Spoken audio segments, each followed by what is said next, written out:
la famosa bacteria Helicobacter pylori, más conocido por los pacientes como helicóptero. Porque vienen así, doctor, ¿sabe qué tengo ese helicóptero que dice en el estómago? ¿Qué helicóptero? ¿Tienes helipuerto en el estómago? No, es helicóptero, no, debe ser helicobacter. Ese es helicobacter. Ese tienen que saberla, sí o sí, porque es una bacteria muy famosa, que le ha hecho ganar premio Nobel a sus descubridores. ¿Quiénes son sus descubridores? Batman y Robin.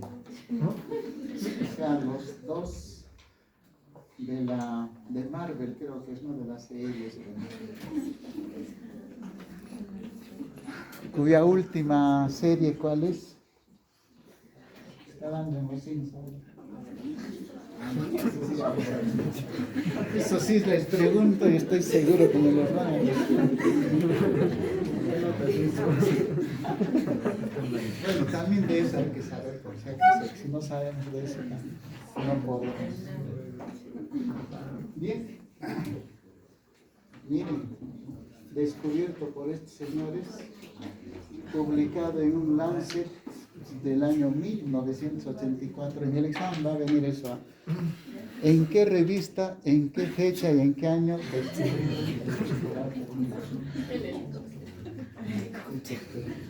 También les voy a poner la hora por si acaso, así que eso sí lo averiguan ustedes. Bueno, ya es antiguo, pero fíjense, mira, 84 son ¿cuántos años? 16 más 23, 39. Es decir, poco tiempo para la medicina. Fíjense que en ese año han descrito, y el 2005 les han dado el premio Nobel. Prácticamente ha cambiado todos los conceptos de la fisiopatología de las enfermedades gástricas y duodenales. Por lo tanto, tenemos que saber, sí, ¿no? Entonces, como tenemos que saber, vamos a recordar. ¿Qué recuerdas de la Helicobacter?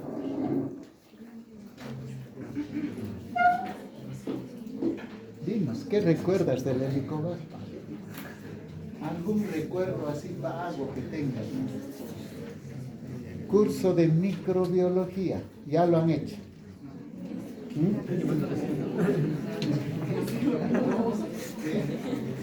Han hecho microbiología, yo estoy seguro que lo han hecho. Ahí se estudia la bacteria Helicobacter, por lo menos sus aspectos generales. ¿Qué recuerdas? Es un bacilo gram negativo. Ya que es un bacilo, ¿ya? Gram negativo. ¿Qué más? Se contagia por vía oral. No, primero sus características microbiológicas. Después me dirás sus características epidemiológicas, que es otra cosa.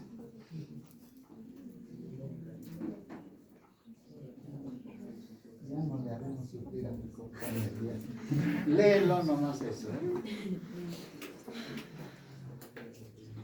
Bacilo curvo gram negativo de 2 a 3 micras de largo y 0.5 micras de ancho. ¿Sí? Tiene pared celular lisa con 4 a 6 flagelios unicolores.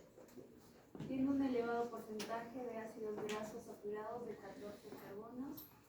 Tiene una quinona respiratoria MK6. Es ureasa positivo, fosfatasa alcalina, catalasa positiva y posee gamma-glutamil transfersirasa. Vive a una temperatura de 35 a 42 centígrados y crece en un medio de 12% de dióxido de carbono, 35% de nitrógeno y 5% de... ¿Todo eso tienes que aprenderte? No. Básicamente, algunas cosas importantes.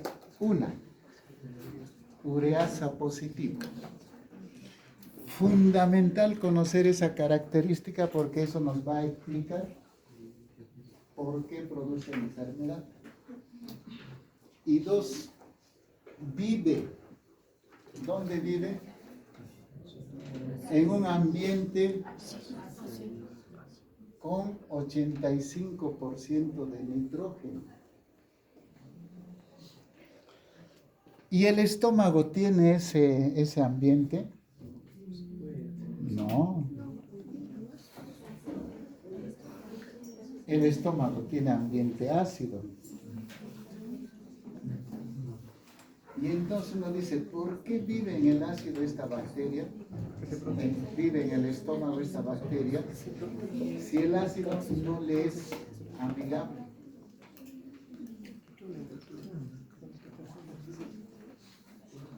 Ya vayan pensando. Uno dirá, pues, ¿por qué la gente vive ahí cuando uno va a Lima, en los cerros, ahí arriba, donde hace frío, inclusive, y por qué no vive en Miraflores? Dice. Esta bacteria podría vivir en otro sitio tranquilamente y se va a vivir al estómago, que es un medio ácido. ¿Puedes vivir en ácido? ¿Y cómo tu estómago vive?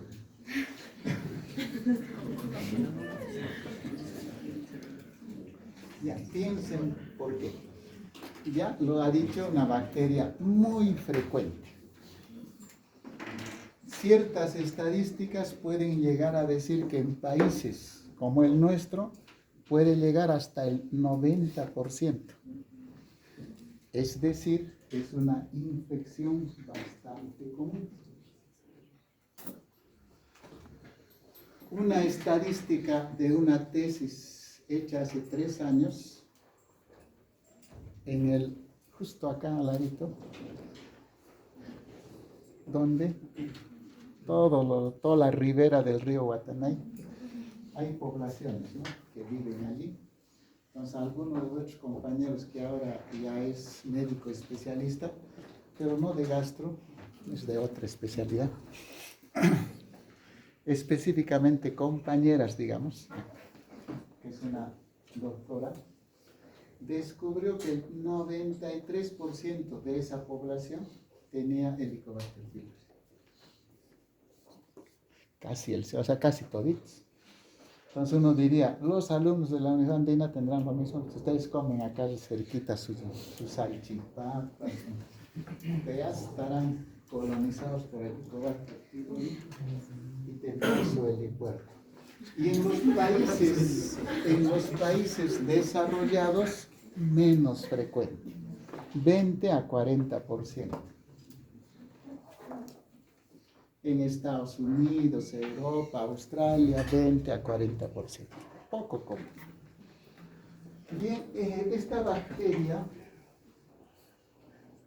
¿cómo se transmite ahora sí?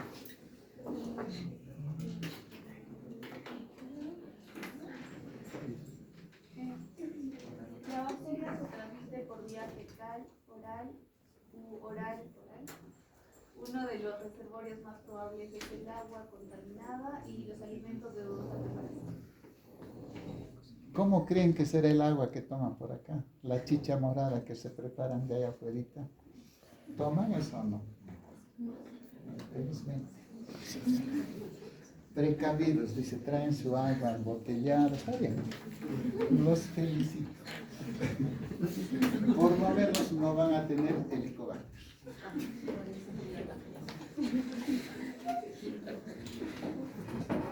Esta bacteria es peligrosa porque esta es una anatomía de la bacteria. ¿Puedes describir esa anatomía de la bacteria? No, dice. De esta diapositiva lo que quiero que recuerden son unos detalles. Recuerden esto. Secreta proteínas. ¿Qué proteínas?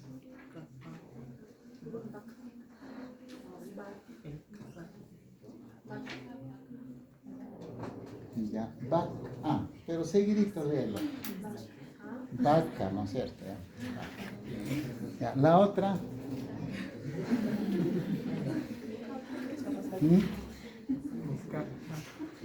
No, seguidito, estoy diciendo, no lo lean separado.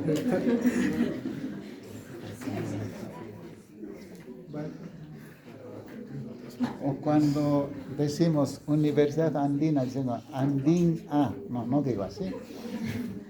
O sí digo así, Andin A, así se dice. Se dice Andina, ¿cierto? Léelo consigo. Ya, los leo seguido. Es una citotoxina vacuolizante tipo A y la otra es la citotoxina asociada al gen A. Sus iniciales, BAC-A y CAC-A. Si lo leen seguido, no nos molestamos. Principal determinante de patogenicidad de la bacteria Helicobacter. Responsable de producir enfermedad son esas proteínas, porque son los que inducen la respuesta inflamatoria.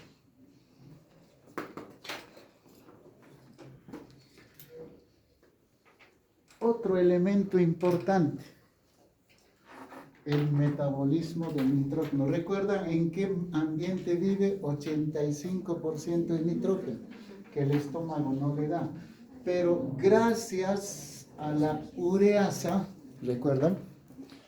La ureasa, ¿qué hace? Transforma la urea en amonio más CO2. Entonces, esa capacidad de ureasa que tiene la bacteria le permite crear un ambiente rico en nitrógeno que le permite vivir en un medio así. Si no, no viviría.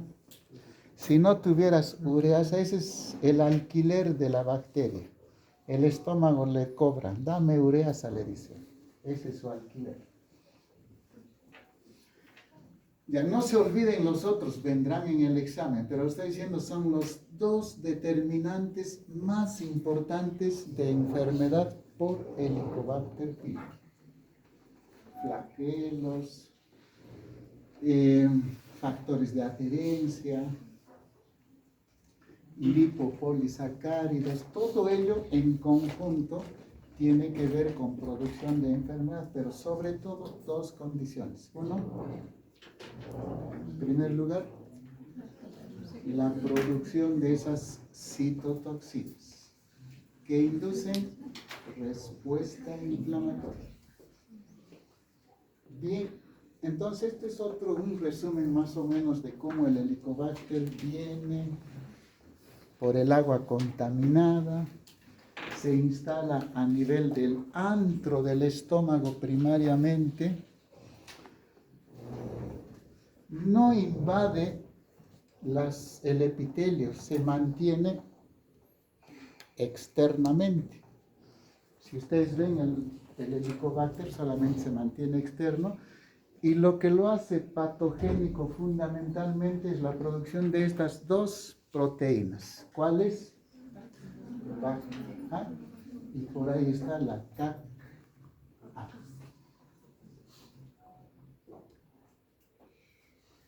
Y la ureasa que le permite vivir en un medio ácido. Por eso te decía, importante que la bacteria vive en un ambiente con hidrógeno. ¿Qué porcentaje? ¿Quién le permite tener ese porcentaje? Ureasa. Si no tendría ureasa, chao bacteria.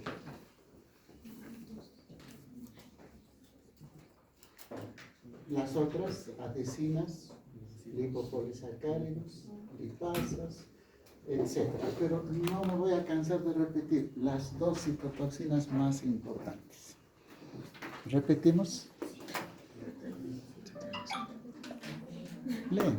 Las cepas tipo 1 son capaces de secretar interleuquina 8, el cual es un mediador de la migración de neutrófilos y PMN. Causan una extensa inflamación de la mucosa gástrica, mayor incidencia de úlcera que las tipo 2. Ya, eso es importante entonces. Existen dos cepas, 1 y 2. La 1 es patogénica y la 2 es saprofítica.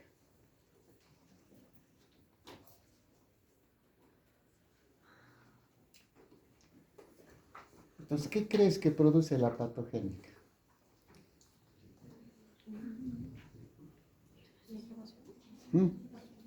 Estamos diciendo que existen dos tipos de Helicobacter. Cepa tipo 1 y cepa tipo 2. Les digo, la tipo 1 es patogénica, o sea, produce enfermedad. Y la tipo 2 es saprofítica. Es decir, puedes tener Helicobacter y estás riéndote tranquilo. Ja, ja, tengo mi Helicobacter, no me hace daño. Y te lo sacas, pues metiendo la mano al estómago y sacas, mira, lo agarras de su flagelo y dices, está mi Helicobacter. ¿Cuál es la diferencia entre las dos?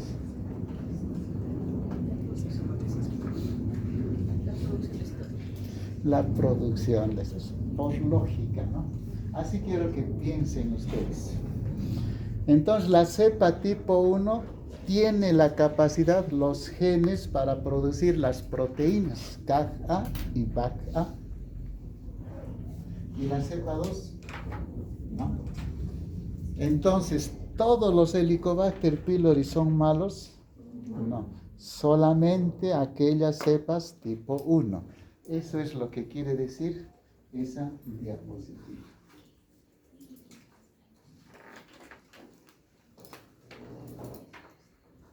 Entonces existen cepas CAG-A positivas, las 1, y CAG-A negativas, las de tipo 2. Entonces ahí ya vamos a la paradoja. ¿Qué porcentaje era en esa tesis de tu compañera que ahora es médica? 93%. ¿Ya? Y el 93% tiene úlcera, gastritis, cáncer. No. Pues la gran mayoría son posiblemente las del tipo. Bien. Estas son la importancia de las dos proteínas.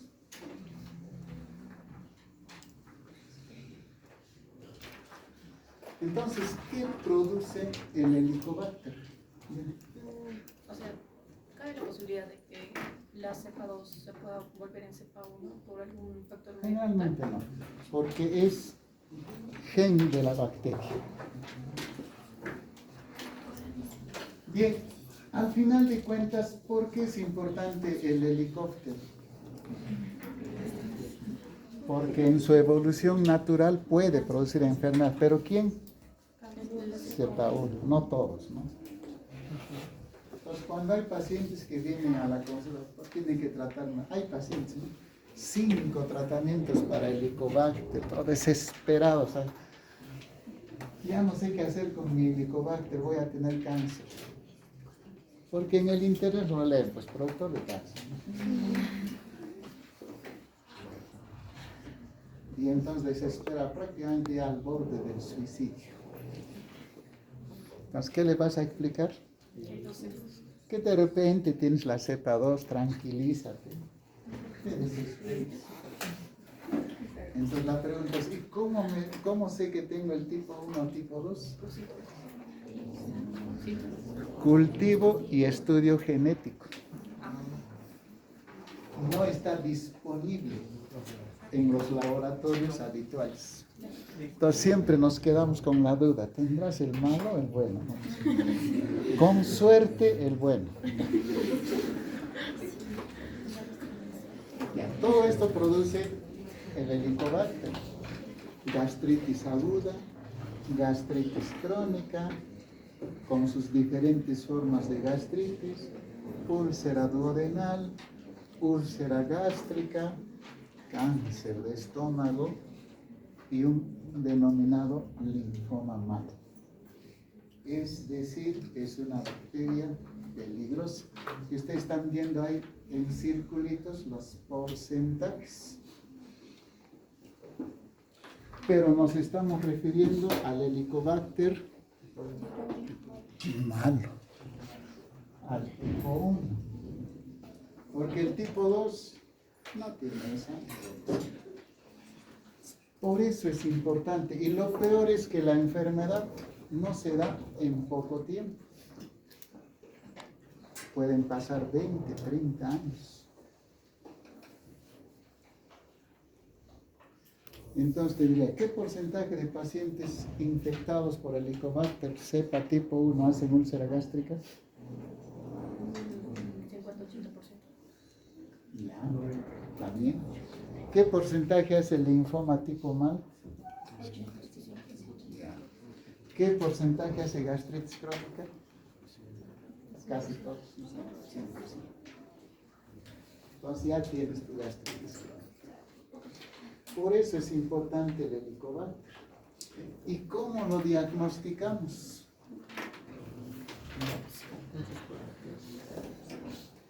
Métodos invasivos y no invasivos.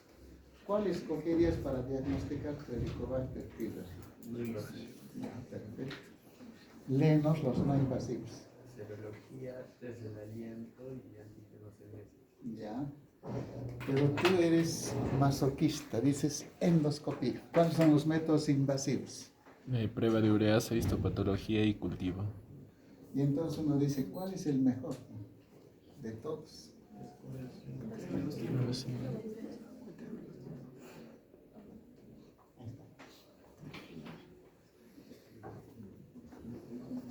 ¿Cuál es el mejor?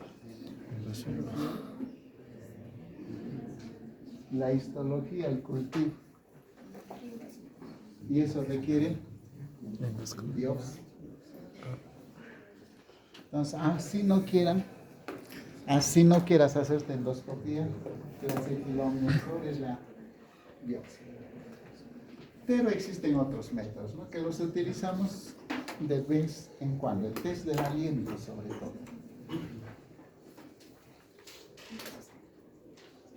¿Y su tratamiento? ¿Cómo es su tratamiento?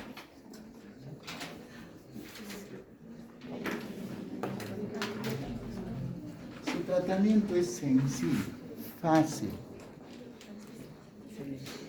¿Qué utilizas para la bacteria? Es una infección. Entonces, es muy sensible la bacteria. Te apuesto que lo miras a tu bacteria y se muere de susto. Muerta la bacteria. Es bien sensible, por eso les digo.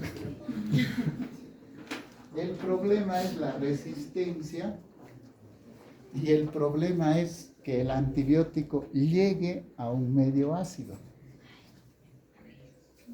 ¿Recuerdan el estómago ese? Y por su farmacodinamia y cinética, muchos antibióticos no llegan al estómago. Entonces no hay actividad antibacteriana. Así le den antibióticos. Por eso es importante conocer todas estas cosas. Y entonces todos los antibióticos que se utilizan están ahí. Es muy sensible la bacteria. Como le he dicho, se asusta. Lo miran y se muere la bacteria de susto, ¿no? Sobre todo cuando se despiertan a las 5 de la mañana, después de haberse amanecido estudiando gastro hasta las 3 de la mañana, ojerosos, rojos, ¿no? Sustos. Pero dos, de acuerdo a los consensos internacionales, son los de elección. ¿Cuáles? Esos son los de elección. Pero siempre tengo que asociarlo al inhibidor de bomba. ¿Y por qué? Para reducir las ideas. Porque tengo que hacer que el antibiótico tenga mejor acción en un medio no ácido. Por eso se da porque si no uno daría antibióticos suficiente, ya lo matan a la bacteria. Y esto ha sido demostrado en un estudio bien antiguo. A alguien se le ocurrió decir, ¿qué pasa si solo le doy antibióticos sin omeprazol? Acá. Y si comparo a los que le doy omeprazol, acá. ¿Cuál es la tasa de diferencia de respuesta? Una enormidad. Por eso es que se debe asociar omeprazol o cualquier otro inhibidor de bomba a los dos antibióticos. Entonces el tratamiento de elección es el siguiente. Omeprazol 20 miligramos cada 12 horas. Amoxicilina 1 gramo cada 12 horas. Claritromicina 500 miligramos cada 12 horas por un periodo de 14 días. Entonces ya vas a saber cómo matar a tu bacteria.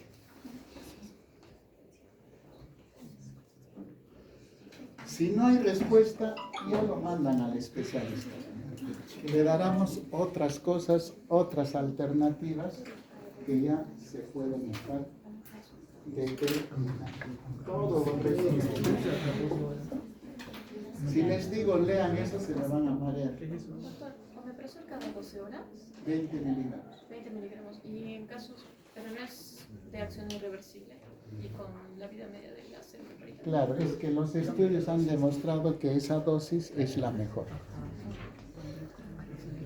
Si les hago leer eso, se me van a cansar. O sea, son todos los esquemas posibles.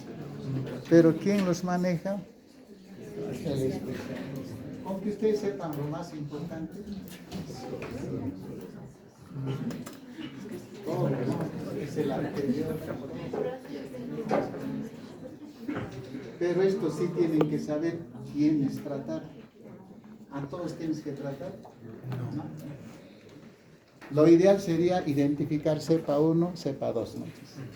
Si logramos eso, cuando ustedes sean médicos de acá algunas décadas, posiblemente ya haya la forma de identificar una de otra. Claro, van a ser médicos de acá unas décadas, ¿sí o no?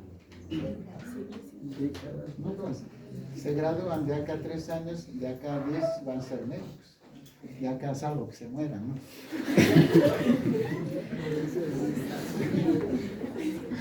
Entonces, establecidas, paciente con úlcera, hay que tratarlo.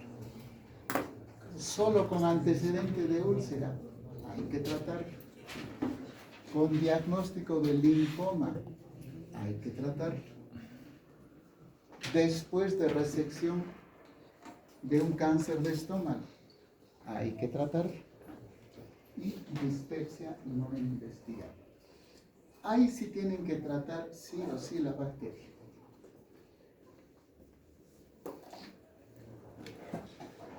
Bien, para el receso, ¿alguna pregunta? Los dos. Doctor, si de repente el paciente no cumple con el régimen alimentario y se les da el tratamiento, ¿no? ¿Lo compra el régimen? El tratamiento, la alimentación, el ensayo terapéutico. No, es que acá no hay ensayo terapéutico. En el reflujo sí, acá no. En el reflujo hay que dar ensayo terapéutico, sí, pero en Helicobacter no, tienen que identificarlo. ¿Eh? No lleguen a la barbaridad de decir, ya hemos visto en colegas especialistas inclusive, debes tener Helicobacter, te doy tratamiento. No. Identifíquenlo primero, siquiera. Más aún sabiendo que hay 2 cepas, una mala y una buena, y la gran mayoría son las buenas. Entonces, ojo, en Helicobacter no hay ensayo terapéutico. En reflujo, sí, el reflujo es otra cosa. ¿Alguna otra pregunta? Bien. Pueden ir al baño.